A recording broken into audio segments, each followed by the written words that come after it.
all platforms. Hello, you guys, and happy, what day is it today? Monday. Hello to my Facebook friends and Instagram friends. I'm going live on both, and I'm also going to go over here and friend and send a little message out there. So tonight, I am doing a quick little tips on loving others. Since it's February, hi Diane, since it's February, it's the month of love. It's the month of, how can we love others? It's such a good time for us to wrap our minds around that. And I want to share some really cool stories of other people loving me. Hey, Cliff, can you turn that down? Because I can't hear. Other people who have loved and served me this week. And I want to talk about how we can spread that love and love others. So really quick, I'm just going to tag some friends on my page and get started. I'm going to start off with a couple. I'm going to give us 5 different verses. Do you guys remember last week we talked about the 5 languages of love? Really quick, if you were with me last week, can you name one of them off? Go ahead. Maybe name one that relates to you the best. What is your language of love? Tell me right now. Throw it up in the chat box if you remember and you were with me. I'm just putting this on my other page. Join us. Here we go. I got it. Join us. Okay, perfect. What was one of the love languages? Somebody share with me. I know you remember one. Do you need me to give you the love languages? All right, so affirmation. What's another one? Share with me a love language. What's another language of love? How about affection? Yeah. What's another love language? Give me one if you know one. Okay, well, everyone's being quiet. I can shout them out. Affection, affirmation, service, quality time, and gifts. Okay, so these are quality time. Thanks, Sarah. What's up? So, I was thinking about how can we love others, and last week we talked about love languages. So the best way to love others is through those love languages, because most people have 1 or 2 of those that they really hold on to, and everybody loves a little bit of affection, quality time, affirmation, gifts, and service. Are all rolled into one. So I'm going to start off with a verse really quick that really puts love into perspective. What is love? We might think that love is just a feeling of bubbles and happiness all the time, but love is deeper than that. And, let's listen to this. Love is patient. Love is kind. It does not envy. It does not boast. It is not proud. It is not self-seeking. It is not easily angered. It keeps no records of wrong. Love does not delight in evil, but rejoices with truth. It always trusts, it always hopes, and it always perseveres. So a beautiful verse from 1 Corinthians chapter 13, verses, I think 4. And I love that verse, and I wanted to start off with that because how can we talk about loving others if we don't necessarily know what that means? And I'm going to read one more verse from 1 Peter 4:8, and it says, above all else, love each other deeply, because love covers over a multitude of sin. And I was thinking about that and thinking about when we love others, and someone loves you when maybe you've done a mistake, the power in that and that grace. And so, and one more verse. Sorry, I had to read the verses on love, dude. Luke 10:27. Love your neighbor as yourself. Boom. Let's say it again. Love your neighbor as yourself. How would you treat that neighbor, that friend, the person that maybe, because your neighbor is anybody, to love them as yourself. It's pretty deep and powerful. So let's get right into a few different things. And let's talk about how you can love somebody else today. And this could be your neighbor. It could be a friend that's close to you, a family member right in your house that you need to love a little bit more, or maybe somebody far away across the end of the world. Hi, Portia. Hi, Melissa. Hi, Sarah. Hi, Tina and Diane over here. So the first one that I'm going to talk about is serve. How can we serve others right now? That is such a huge one, and that is one of the love languages, love and service. So I'm going to share how somebody served and loved me. You guys know Steph, Ninja Steph. Hopefully I don't cry, but I'm going to cry. Hold it in. But Ninja Steph, who's in some of my workout videos, and you saw she's here for our Heart Thursday, and she's going to be back this Thursday. So last Thursday, she loved and served me and my family. So my mommy wasn't feeling well, and I had to call the ambulance on the Tuesday night. She got super dizzy and wasn't feeling well. I was really nervous and scared. And when Stephanie came over the next day, she is a nurse, and I said, oh man, Steph, this is what happened. She's like, let me take her blood pressure for you. Not only did she whip out her blood pressure thing monitor, but she took her blood pressure, started speaking in Spanish to my mom, made her feel so comfortable, explained to her about how the heart pumps and fills, and just gave her like a whole health lesson, and then offered to take her to get her blood work done, and took her for me.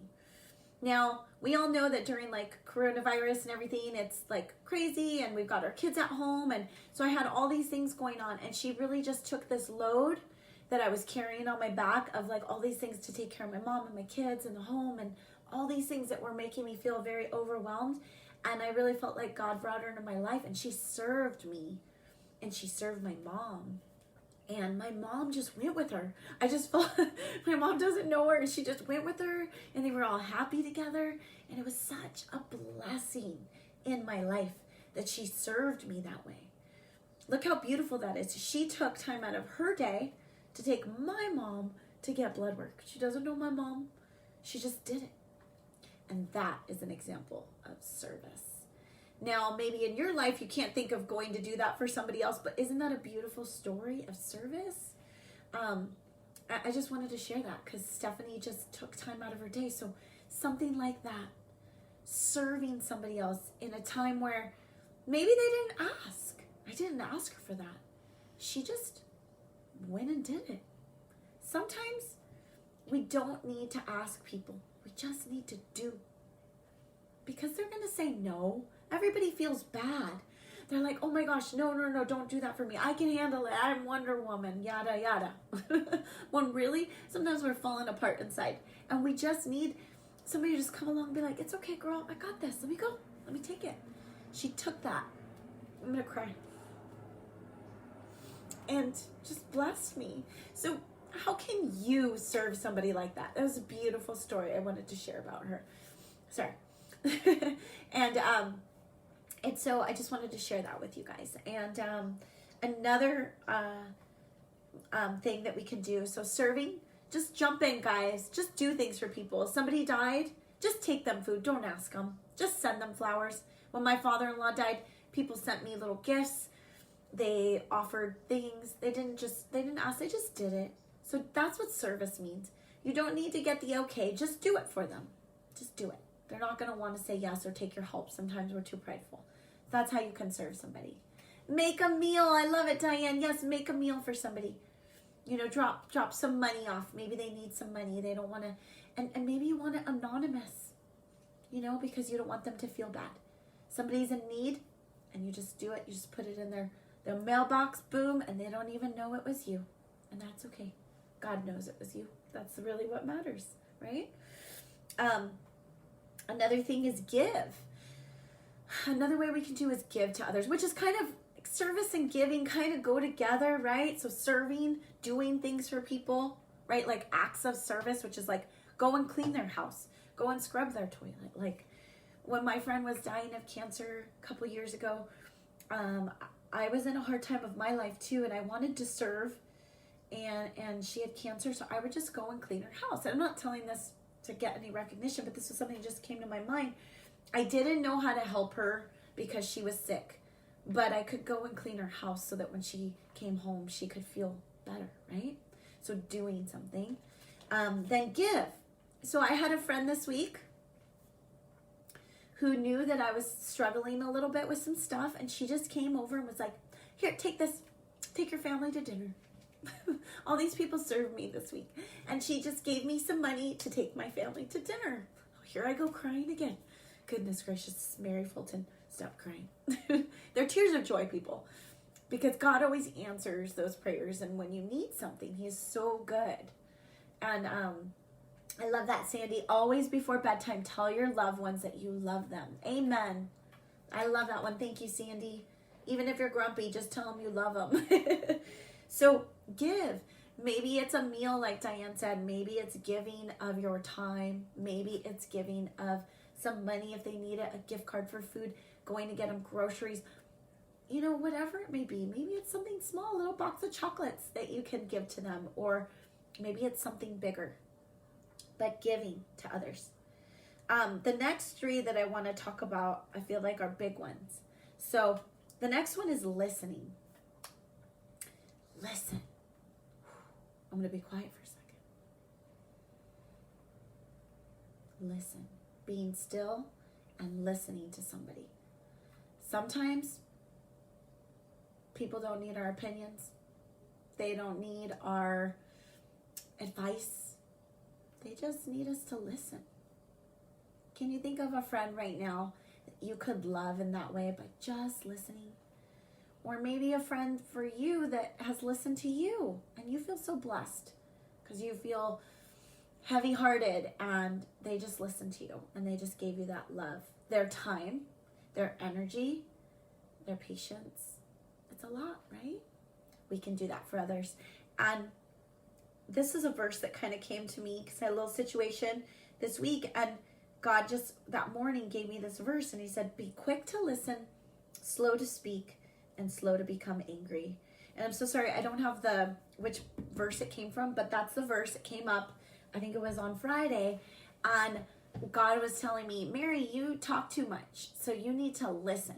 I was like, okay, all right, I'll be better listening, and I'll be better at validating other people's feelings. We may not agree with how somebody else feels. We may not agree with their thoughts or their opinions on things, but we shouldn't shun them or shun them or, push them off, blow them off because they don't have the same thoughts that we do. People need us to listen and validate their feelings because they have those feelings for a reason, even if we agree or disagree. Yes? So maybe today loving others means to listen to what they have to say.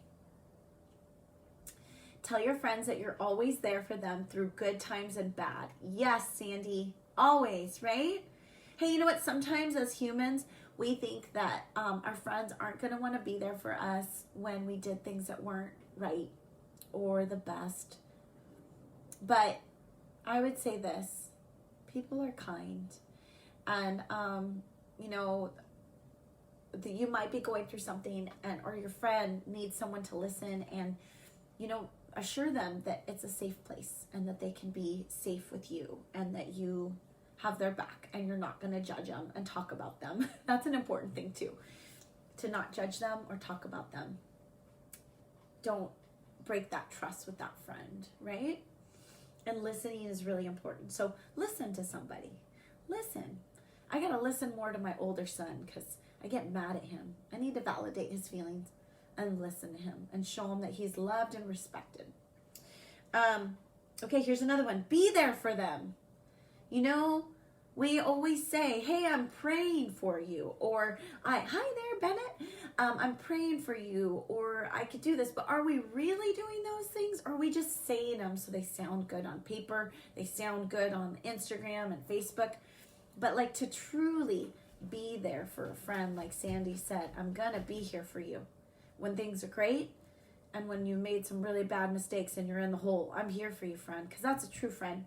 And that's what we want, right? We want that friend. We want that wingman that's with us through the good, through the bad, right? And so that's what we need to remember is to be there for somebody. Who is it that needs you to be there for them today? Can you think of somebody? Write their names down. I bet you there's one person that you can think for each of these. Maybe it's the same person and they need you. Maybe it's different people in your life. Write them down. Work on it. Guess what? If you don't write it down, it may not happen. You are going to forget with your busy schedule and our distractions. And the last one that I want to talk about that I think is the biggest one is grace. And that falls into what you said, good times and bad times. Grace. What does grace mean? It means forgiving. Wow. Forgiving the unforgivable sometimes.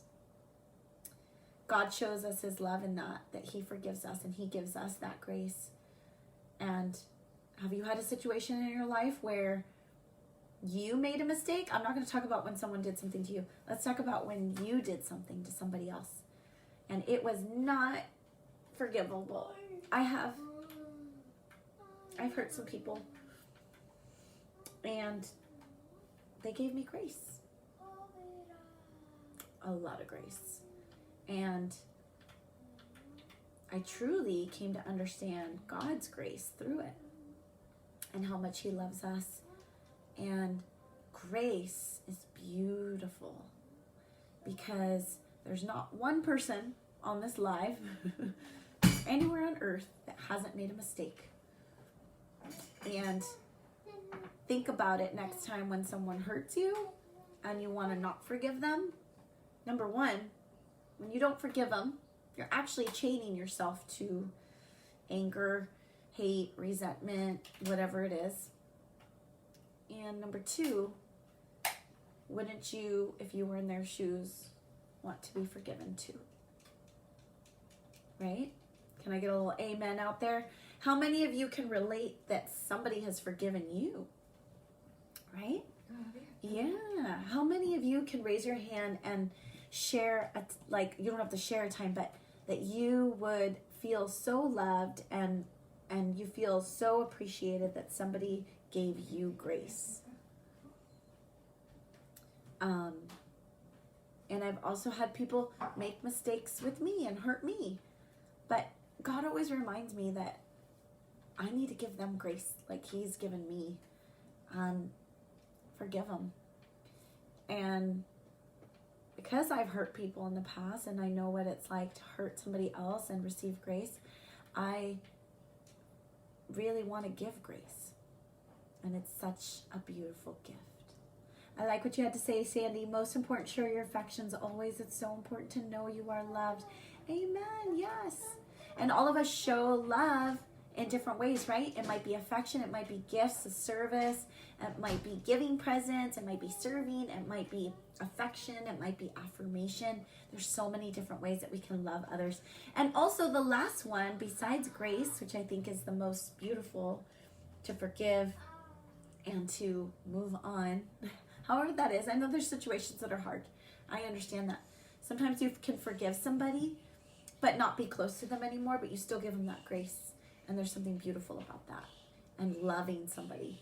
It's a different love. Doesn't mean you have to like them anymore. But it's like a very special love. But I was going to say, oh no, I lost my train of thought. Oh, dang it, I forgot. I said grace, forgive. Oh, and learn to love others the way they need to be loved. Is it service? Is it gifts? Is it affirmation? Is it affection? Is it quality time? Those are the 5 languages of love. So don't try to love people just how you want to be loved, but try to figure out how they love. And I gave you guys this challenge last week, and if you missed it, then you can go back and do it today. Go to 5lovelanguages.com and take the test. Find out what your love languages are. Have some people in your family take the test. I had a lot of people respond to me last week and say, oh, I found out that I'm acts of service or I'm affection. And, they're digging a little deeper into knowing themselves and what their needs are, and then knowing what the needs are of others. And then you can better love others if we know what they need, right? I love that. So show your affections the way that those people need. And that's it tonight, guys.